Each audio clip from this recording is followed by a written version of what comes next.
कि ये कुर्सी है कोई जनाजा तो नहीं, ये कुर्सी है कोई जनाजा तो नहीं। अगर आप कुछ कर नहीं सकते तो उठ जाइए। ऐसा तो नहीं है कि आप यहाँ से उठ नहीं सकते। अगर आप देश की जनता के लिए कुछ नहीं कर सकते हैं तो कहते हैं कि बेटी बचाओ बेटी पढ़ाओ। क्या बेटी बचाओ? ऐसे बेटी बचाओ कि वो अगर बस में जाती है तो उनका रेप कर दिया जाता है, अगर वो जॉब पे जा रही है तो उनका रेप कर दिया जाता है। क्यों बेटी?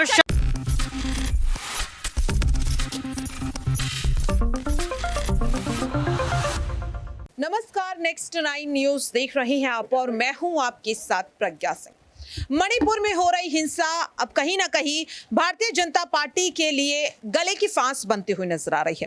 पहले मणिपुर और अब हरियाणा, जिस तरह से दोनों ही राज्यों से आने वाली हर तस्वीर दिल को दहला देने वाली है।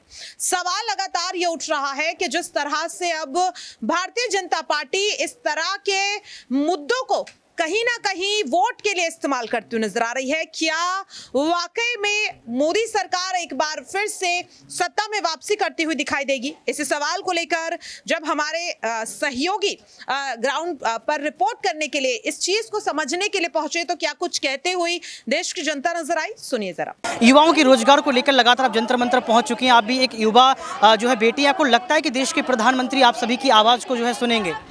आवाज़ को सुनना होता उनको तो अभी जो हम इससे पहले यहाँ पे पहलवान बेटियाँ बैठी थी, बहनें बैठी थी, उन पे नहीं हुआ। डुगू खड़ी हो जाओ, उन पे कोई जवाब नहीं दिया गया अभी उनसे। हमें नहीं लगता कि यहाँ पे आ करके, लेकिन हम ऐसे ही लड़ाई लड़ते रहेंगे जब तक कि वो जवाब देंगे नहीं या तो वो कुर्सी छोड़ेंगे नहीं। देखो ने अभी ये जो मणिपुर में ये हत्याकांड हुआ है, मोदी जी कहते हैं बेटी बचाओ बेटी पढ़ाओ। क्या बेटी बचाओ? आप इस तरीके से बेटी बचाएंगे और इस तरीके से बेटी पढ़ाएंगे कि बीए का जो 3 इयर्स का था वो 4 इयर्स कर दिया गया है। इस तरीके से पढ़ेंगी बेटियाँ?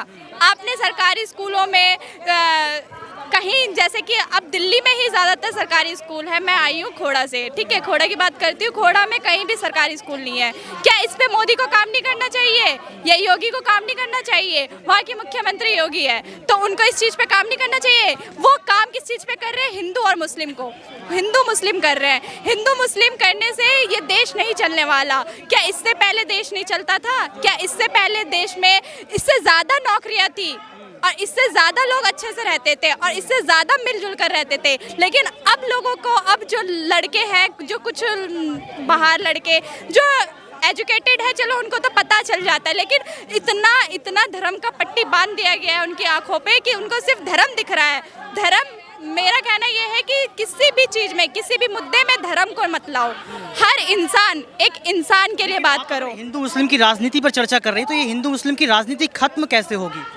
खत्म, ये तो हमारे मोदी जी जब तक रहेंगे तब तक तो शायद नहीं ही हो पाएगा, क्योंकि जिस तरीके से अभी दिखाया जा रहा है, अभी इसका केस आया था मणिपुर वाला, लेकिन जो सीमा हैदर वाला इतने दिनों से चल रहा है वो दिखा रहे हैं आप, लेकिन इस चीज़ पे आपने अभी तक ना जवाब दिया है ना इसका जो राय लेना था वो लिया है। जिक्र किया, 2 सवाल मैं आपसे करूंगा। क्या सीमा हैदर आपको जासूस लगती हैं?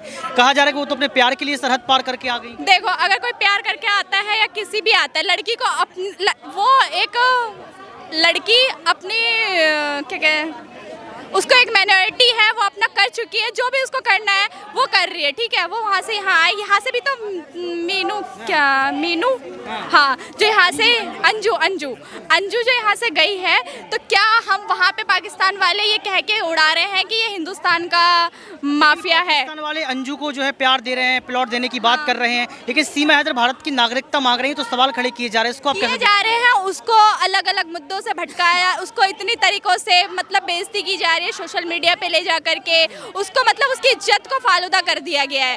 क्या पाकिस्तान वाले ऐसा कर रहे हैं? क्या पाकिस्तान वाले उनको इज्जत ही तो दे रहे हैं ना? तो आप सीमा के समर्थन में है, आपको लगता है कि नागरिकता मिलनी चाहिए? मिलनी चाहिए, बिल्कुल मिलनी चाहिए। मेरा सवाल मणिपुर को लेकर रहेगा कि क्या मणिपुर का जो वीडियो आपने देखा, जो जिस तरीके का आया, देश के प्रधानमंत्री शांत हैं, चुप्पी तोड़ेंगे और इस्तीफे की मांग की जा रही है? तोड़ना चाहिए। देखो मोदी जी, मैं एक लाइन कहना चाहूँगी, अभी कुछ टाइम पहले ही मैंने ये लाइन बनाई थी कि ये कुर्सी है कोई जनाजा तो नहीं, ये कुर्सी है कोई जनाजा तो नहीं। अगर आप कुछ कर नहीं सकते तो उठ जाइए।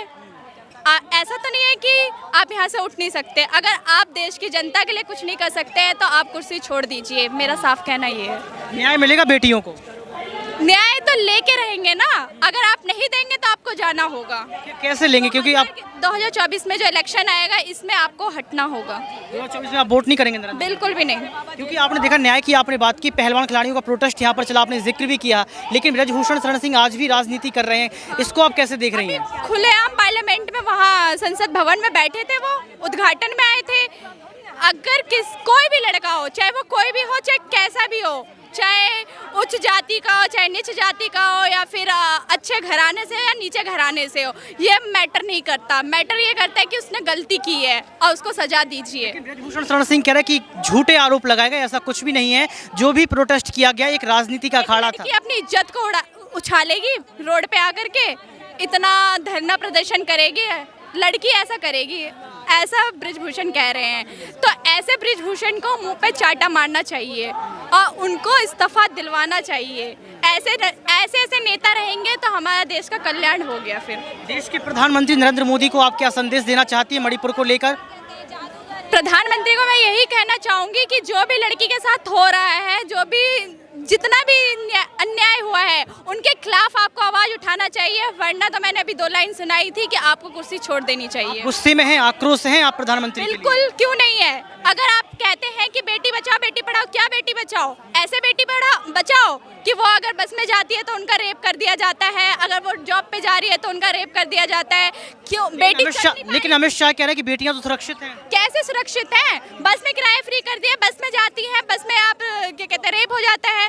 जॉब पे जा रही हैं बेटियां, रास्ते में आप पकड़ के उनको रेप कर देते हो। ये ऐसे बेटियां सुरक्षित है और ऐसे आप सुरक्षित रखेंगे? ऐसे नेताओं की हमें जरूरत नहीं है। ऐसे नेताओं की हमें जरूरत नहीं है, यानी कि साफ तौर पर आपने देखा कि एक गुस्सा देखने को मिली और ये कहा गया कि यहाँ पर इस्तीफा देना चाहिए, क्योंकि बेटी बचाओ बेटी पढ़ाओ का नारा सिर्फ और सिर्फ जुमलेबाजी है। कैमरामैन सुमित के साथ ऋतिक सविता, जंतर मंतर। देखा आपने साफ तौर पर किस तरह से लोगों का कहना है कि अगर इतना कुछ होने के बाद भी नरेंद्र मोदी से राज्य नहीं संभल रहा है, जनता नहीं संभल रही है देश की, तो उन्हें अपनी कुर्सी को छोड़ देना चाहिए, अपने पद से इस्तीफा दे देना चाहिए। आपको बता दें कि लगातार राज्य के मुख्यमंत्री एन बीरेन, हरियाणा के मुख्यमंत्री मनोहर लाल खट्टर के इस्तीफे की भी बात कही जा रही है। जिस तरह से दोनों ही राज्यों में लगातार हिंसा बढ़ती हुई नजर आ रही है और कहीं ना कहीं राज्य की सरकार पूरी तरह से फेल हो रही है और उनके खिलाफ केंद्र सरकार जिस तरह से किसी तरह का एक्शन नहीं ले रही है, ऐसे में कहीं ना कहीं सवालों के घेरे में अब केंद्र सरकार भी खड़ी नजर आ रही है। देखना यही होगा कि ये जो मांग लगातार की जा रही है, सदन में आखिरकार इसका किस तरह से प्रभाव पड़ता हुआ दिखाई देगा, क्योंकि मणिपुर और हरियाणा में हो रही हिंसा की जो आग है वो कहीं ना कहीं इस वक्त संसद तक भी पहुंच चुकी है। जिस तरीके से हमने कल देखा भी कि लोकसभा स्पीकर ओम बिरला ने अपनी कुर्सी पर बैठने से मना कर दिया क्योंकि संसद में बवाल हो गया। इस बवाल के बीच साल 2024 के लिए आखिरकार एनडीए किस तरह से रणनीति बनाता है, देखना काफी दिलचस्प होगा। आज के लिए इस खास रिपोर्ट में इतना ही। मुझे दीजिए इजाजत, नमस्कार।